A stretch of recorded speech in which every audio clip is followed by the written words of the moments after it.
조갑제 TV 시청자 여러분 안녕하십니까. 2024년 12월 2일 새벽 5시 31분입니다. 아침에 일찍 일어나서 검색을 했더니 아주 흥미로운 기사 하나를 발견을 해서 여러분들에게 소개해 드리겠습니다. 아시아 경제에 난 기사입니다. 제목이 이렇습니다. 한자 교육 한국에서 완전히 사라졌다.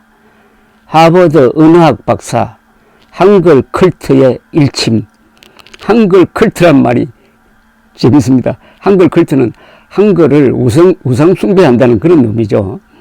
한번 기사를 소개해 드릴게요. 미국 한국어 마을 설립자 로스 킹 브리티시 콜롬비아 대학교 교수가 최근 한국에서 한자를 배척하는 분위기가 생긴 점에 안타까움을 드러냈다. 유튜브 채널 어썸 코리아에 출연한 킹 교수는 지난 20년 사이에 한자 교육이 한국어 교육장에서 완전히 사라져버렸다 라고 안타까운 마음을 밝혔다.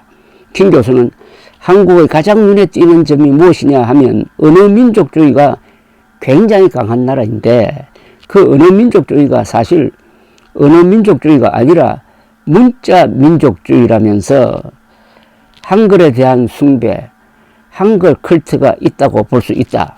한글이 훌륭하지 않다고 하는 것은 절대 아니지만은 한글을 강조하는 것이 좋지 않은 현상인 것 같다라고 주장을 했습니다.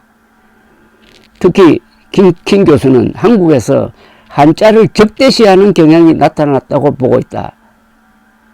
그는 지난 100년 동안 한자라는 문자 체계와 한문이라는 언어를 너무 타자화해서 이것이 우리 것이 아니라는 듯이 적대시하는 그런 경향도 너무 안 좋다면서 진짜 한국어를 잘하려면 한자를 공부해야 한다. 좀 더 교양 있는 한국어 사용자가 되려면 한자를 공부해야 한다라고 강조했다. 야, 이거 정말 아픈 지적입니다. 한국어를 잘하려면 한자를 공부를 해야 되고 특히 교양어를 하려면 교양인이 되려면 한자어를 공부를 해야 된다고 한자를 공부해야 된다고 강조하고 있습니다. 제가 평소에 하는 이야기하고 너무나 같습니다. 또 외국에서 한국어를 가르치는 방법과 전략에서도 킹 교수는 아쉽다고 평가했다. 그는 지난 2000년 동안에 외국인이 한꺼번에 1000명 이상이 한국어를 배우고 싶어하는 그런 순간이 사실 없었다. 솔직히 말하면 준비도 하나도 안 되어 있다라면서 자국어 보급 정책을 어떻게 해야 하는지 모르는 것 같다. 이것이 결국은 언어 정책이고 일종의 학술 분야다. 한국에서는 외국에서 외국인들이 하는 자국어 보급 정책에 대한 연구 결과를 안 보는 것 같다라고 비판을 했습니다. 그러면서 킹 교수는 국민 총생산을 기준으로 한국어 교육 전략을 달리하라고 조언을 했습니다. 그는 해당 나라의 GNP가 낮은 경우 학습자들의 동기부여가 도구적이라면서 우즈베키스탄이나 베트남, 인도네시아 등에서는 한국어를 배워 한국에서 일을 할 수 있다라고 설명을 했습니다. 그런데 서유럽이나 북미에서 한국어를 공부하는 학생들은 그런 도구적인 동기부여가 아니라 훨씬 더 감성적인 그리고 개인적이고 서정적인 그런 충동 때문에 한국어를 배우고 있으니까 전략을 달리해야 된다라고 주장을 했습니다. 끝으로 그는 힘이 닿는 데까지 한자 교육 자료 제작, 해외 한국어를 위한 한문교육, 1988년부터 40년 동안 한국에서 활동했던 캐나다 선교사 게일 목사가 남긴 한문 자료를 책으로 남기는 일등을 하고 싶다고 밝혔습니다. 킹 목사는 브리티시 콜롬비아 대학교 아시아학과 한국어 문학 교수입니다. 1983년 예일대에서 일본어 한국어로 언어학과 정치과학을 공부했으며 1986년과 1991년 하버드에서 언어학으로 석사와 박사 학위를 받았습니다.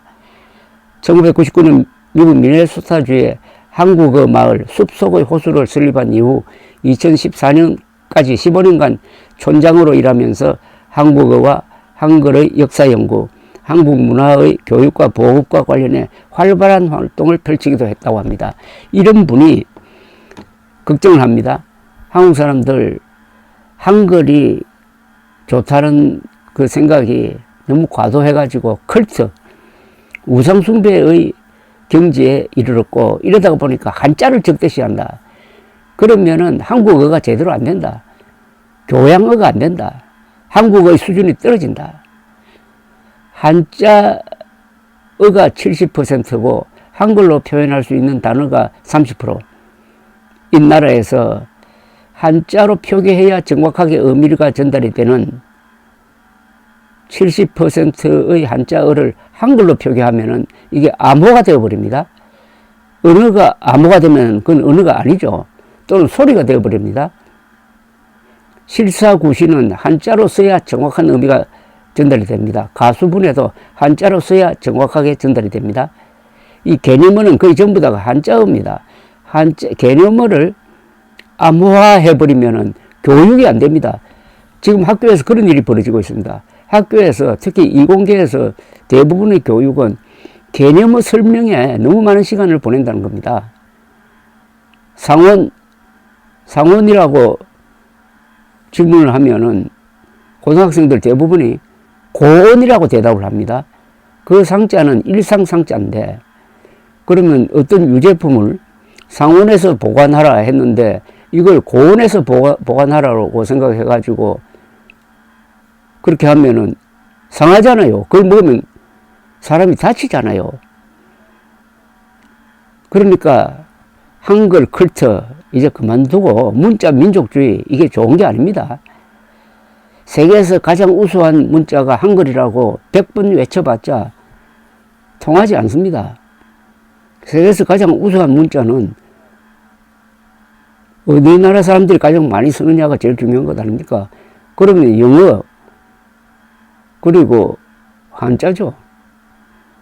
세계에서 가장 우수한 문자가 한글이라고 하면서 한자를 적대시한다 이겁니다. 그러면은 어휘력이 줄어버립니다.